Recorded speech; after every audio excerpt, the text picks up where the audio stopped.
word. We want you to be encouraged. Okay? Alright. Tapos na. Thank you.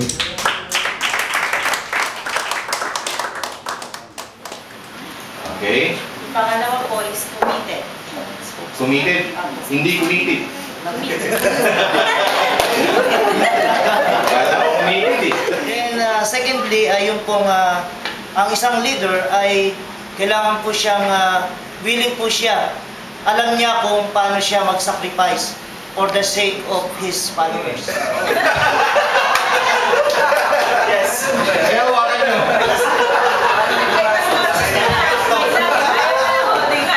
Sir, gusto ko laging straight kaya nakaakbay palagi.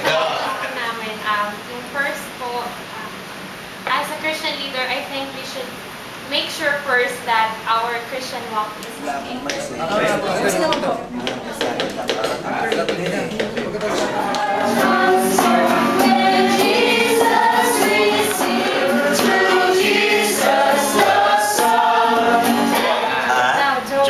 Joke.